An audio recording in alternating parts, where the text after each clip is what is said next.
Hi friends, cook with নাসিমাতে সবাইকে আরও একবার ওয়েলকাম জানিয়ে প্রতিদিনের মতো আজকেরও চলে এলাম নতুন আরও একটি ভিডিও নিয়ে। আজকের করে দেখাবো পাবদা মাছের ঝাল রেসিপি।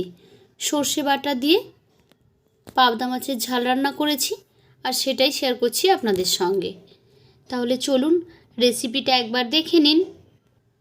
প্রথমেই আমি এখানে 4 পিস পাবদা মাছ নিয়েছি। মাছগুলোকে ধুয়ে কেটে পরিষ্কার করে নিয়েছি। এখন এর মধ্যে দিয়ে দিচ্ছি স্বাদ অনুযায়ী লবণ, দিয়ে দিচ্ছি হলুদের গুঁড়ো আর দিয়ে দিচ্ছি লঙ্কার গুঁড়ো। এখন এই সব মশলাগুলোকে হাত দিয়ে ভালোভাবে মাখিয়ে কিছুক্ষণের জন্য রেখে দেব।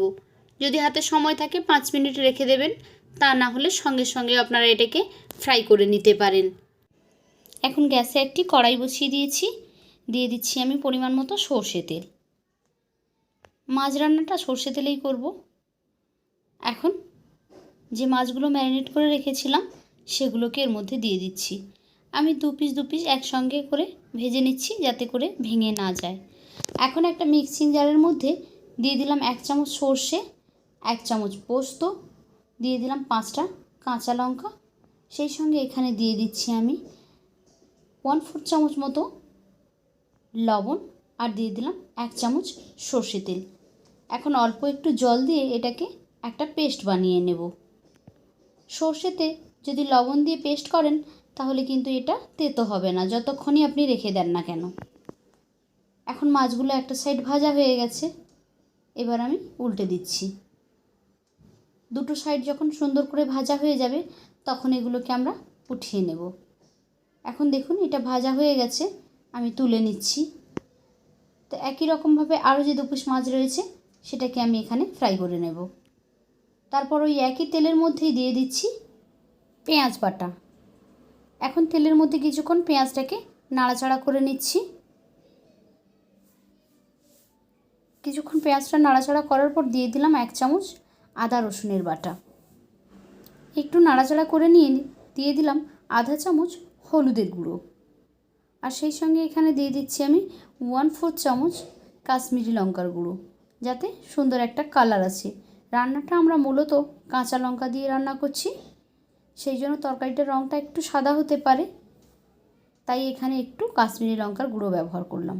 মশলাটা কষানো হয়ে গেলে যে পেস্টটা আমরা বানিয়েছিলাম সর্ষে পোস্ত কাঁচা লঙ্কার, সেটাই এখানে দিয়ে দিলাম। এখন খুব ভালোভাবে হাতের সময় নিয়ে কিছুক্ষণ মশলাটাকে আমাদের কষিয়ে নিতে হবে। মশলাটা কষানো হয়ে গেলেই কিন্তু রান্না শেষ, সেই জন্য মশলাটাকে একটু হাতে সময় নিয়ে খুব ভালোভাবে কষিয়ে নিতে হবে যতক্ষণ না মশলার কাঁচা গন্ধটা পুরোপুরি চলে যাচ্ছে আর মশলা থেকে তেল না ছাড়ছে, ততক্ষণ পর্যন্ত কিন্তু আমাদের এভাবে কষিয়ে যেতে হবে। 3-4 মিনিট সময় নিয়ে হাতে মশলাটা ভালো করে কষিয়ে নেবেন। এখন মশলা থেকে তেল ছেড়ে দিয়েছে, দেখুন মশলাটা কিন্তু অনেকটাই কমে এসেছে। এবারে আমি এখানে জল অ্যাড করে দিচ্ছি।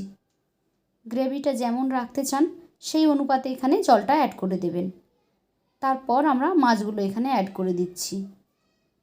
এই একই প্রসেসে যে কোনো মাছ কিন্তু আপনারা রান্না করতে পারেন, তাতে করে কিন্তু টেস্টটা অনেক বেশি ভালো হয়। সর্ষে পোস্ত দিলেই কিন্তু রান্নার টেস্টটা অনেক গুণেই বেড়ে যায়। এখন ঢেকে রেখে দিচ্ছি 5 মিনিটের জন্য। তো দেখুন ফিরে এলাম 5 মিনিট পরে, গ্রেভিটাও ঠিক হয়ে গেছে আর রান্নাটাও আমাদের হয়ে গেছে। আমি কিন্তু এখানে কোনো আর লবণ ইউজ করিনি, কারণ মশলাটা বাটার সময় লবণ দিয়েছিলাম আর মাছে লবণ দেওয়া ছিল, সেই লবণেই কিন্তু হয়ে গেছে। আপনারা একবার চেক করে তারপরে এখানে লবণটা ইউজ করবেন। এখন আমি 5 মিনিটের জন্য এটাকে স্ট্যান্ডিং টাইমে দিয়ে দিচ্ছি। তো রেডি হয়ে গেল আমাদের পাবদা মাছের ঝাল। কেমন লাগলো আপনাদের কাছে? যদি ভালো লেগে থাকে তাহলে লাইক, কমেন্ট অ্যান্ড শেয়ার করবেন। আর এমনই সমস্ত রেসিপি পেতে আমার চ্যানেলটিকে সাবস্ক্রাইব করে বেল আইকনে ক্লিক করে নোটিফিকেশান অন করে দেবেন। তাহলে যখনই আমি কোনো নতুন ভিডিও আপলোড করব সেই ভিডিও নোটিফিকেশান সবার আগে পৌঁছে যাবে আপনাদের ফোনে। তো আজকের মতো এই পর্যন্ত, ফিরে আসবো আগামীকাল নতুন আরও একটি ভিডিও নিয়ে। ততক্ষণ সবাই ভালো থাকুন, টাটা।